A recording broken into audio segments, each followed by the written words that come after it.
হজরত ফাতেমা রাদিয়াল্লাহু তাআলা আনহু এর বিয়ের ঘটনা। হজরত ফাতেমা রাদিয়াল্লাহু তাআলা আনহু ছিলেন রাসূলুল্লাহ সাল্লাল্লাহু আলাইহি ওয়াসাল্লাম এর কন্যা এবং ইসলামের অন্যতম পবিত্র ও গৌরবময় নারী।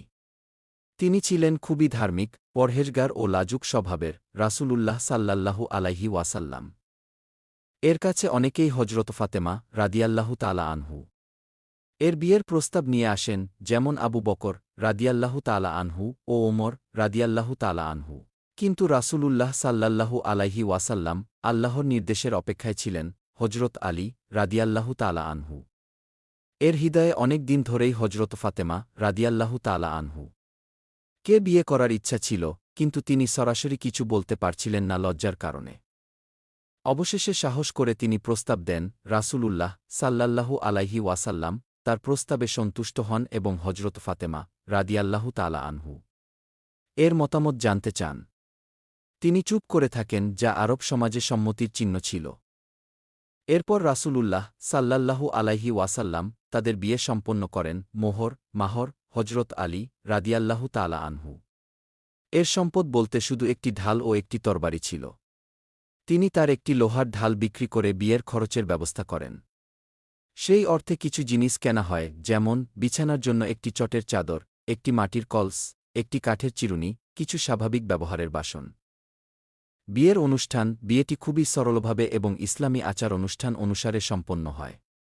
রাসূলুল্লাহ সাল্লাল্লাহু আলাইহি ওয়াসাল্লাম নিজ হাতে কন্যাকে হজরত আলী রাদিয়াল্লাহু তাআলা আনহু এর হাতে তুলে দেন এবং তাদের জন্য দোয়া করেন, হে আল্লাহ, তুমি তাদের মধ্যে বরকত দাও, তাদের জীবন সুখী করো, তাদের ঘর শান্তির ঘর বানাও।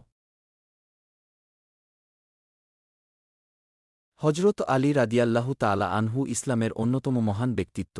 তিনি ছিলেন মহানবী সাল্লাল্লাহু আলাইহি ওয়াসাল্লামের চাচাতো ভাই, জামাতা এবং প্রথম যুবক মুসলিম। তার জীবন ছিল একটি আদর্শের জীবন, যা আজও পৃথিবী জুড়ে মুসলিমদের জন্য অনুসরণীয়। তার জীবনের নানা দিক অত্যন্ত প্রেরণাদায়ক।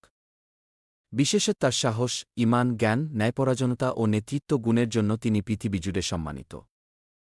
জন্ম ও পরিবার। হজরত আলী রাদিয়াল্লাহু তাআলা আনহু 600 খ্রিস্টাব্দের পরবর্তী দশকে মক্কায় জন্মগ্রহণ করেন। তিনি ছিলেন আবু তালিবের পুত্র এবং ফাতিমা বিনতে আশেদের সন্তান। তার মাতাপিতা ছিলেন মক্কার শীর্ষস্থানীয় ও সম্মানিত ব্যক্তিরা। হজরত আলী রাদিয়াল্লাহু তাআলা আনহু ইসলামের প্রাথমিক সময়ে নবীজির সঙ্গী ছিলেন। তার দাদা হজরত আব্দুল মুত্তালিব ছিলেন কুরাইশের অন্যতম নেতা। ইসলাম গ্রহণ। হজরত আলী রাদিয়াল্লাহু তাআলা আনহু ইসলামের প্রথম যুগে একজন গুরুত্বপূর্ণ ব্যক্তিত্ব ছিলেন। তার ইসলামের দিকে পথচলা ছিল অত্যন্ত আলোকিত। নবীজির আহ্বানে তিনি মাত্র 10 বছর বয়সে ইসলাম গ্রহণ করেন। এ সময় তিনি ছিলেন সর্বকনিষ্ঠ মুসলিম। নবীজির প্রতি তার প্রেম এবং আনুগত্য ছিল অতুলনীয়। যুদ্ধ ও সাহসিকতা। হজরত আলী রাদিয়াল্লাহু তাআলা আনহু ইসলামের ইতিহাসে একজন অত্যন্ত সাহসী এবং দক্ষ যোদ্ধা হিসেবে পরিচিত। তিনি অনেক যুদ্ধের অংশগ্রহণ করেছিলেন, তার মধ্যে অন্যতম হল বদর যুদ্ধ। এই যুদ্ধে হজরত আলী রাদিয়াল্লাহু তাআলা আনহু সাহসিকতার সাথে অংশগ্রহণ করেন এবং অত্যন্ত গুরুত্বপূর্ণ ভূমিকা পালন করেন। তার কৃতিত্বের জন্য তিনি দ্বাদশ নবী, লাইলাতুল কদর নামে খ্যাতি অর্জন করেন।